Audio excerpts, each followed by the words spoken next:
রাজ্যের আর্থিক দিক দিয়ে দুর্বল পরিবারের ছাত্রছাত্রীদের সুবিধার্থে বিভিন্ন প্রান্তে রয়েছে সরকারি উদ্যোগে প্রচুর সংখ্যক ছাত্রাবাস। আর এই ছাত্রাবাসগুলির হাল হাকিকত খতিয়ে দেখতে এবার ময়দানে নামলেন বিধানসভার সর্বদলীয় প্রতিনিধি দল। এমনটা এবার দেখা গেল কদমতলা SC/ST বয়েজ হোস্টেলে।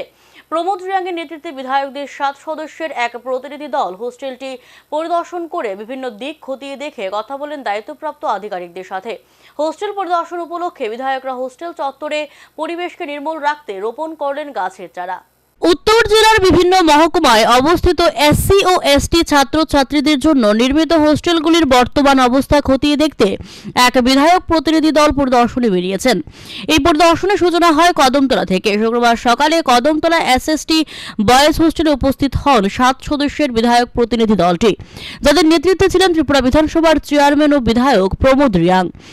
প্রতিনিধি দলে অন্যান্য বিধায়কদের মধ্যে ছিলেন বিধায়ক রঞ্জিত দাস, রামাপদ জমাতিয়া, রামু দাস, সুদীপ সরকার, বিধায়িকা স্বপ্না মজুমদার এবং বিধায়ক মাইলা ফ্রুমক। পরিদর্শনের সময় প্রতিনিধি দলটির সঙ্গে উপস্থিত ছিলেন মহকুমার শাসক সজল দেবনাথ, ট্রাইবাল ওয়েলফেয়ার দপ্তরের executive engineer Sujit পাটারি, sub divisional welfare officer টি মগ, কদমতলা আরডি ব্লকের ভিডিও সঞ্জীব দেবনাথ, কদমতলা উচ্চতর মাধ্যমিক বিদ্যালয়ের প্রিন্সিপাল শুভাশিস দেবনাথ। প্রতিনিধি দলটি গোটা হোস্টেল চত্বর ঘুরে দেখেন এবং পরিকাঠামোগত দিকগুলি খতিয়ে দেখার পাশাপাশি হোস্টেলের সামগ্রিক ব্যবস্থাপনা সম্পর্কেও অবগত হন। ছাত্রদের সাথে সরাসরি কথা বলে তাদের অভিজ্ঞতা এবং সমস্যার কথা শোনেন। অভিভাবকদের সাথে আলোচনা করেন হোস্টেল সম্পর্কিত বিভিন্ন দিক নিয়ে। হোস্টেল সুপারিনটেন্ডেন্ট এবং রক্ষণাবেক্ষণের দায়িত্বে থাকা কর্মীদের সাথেও প্রতিনিধি দলটি কথা বলেন। হোস্টেলের পরিবেশ উন্নয়নে আরও কি করা যেতে পারে তা নিয়ে বাস্তব পর্যবেক্ষণের ভিত্তিতে মত বিনিময় হয়।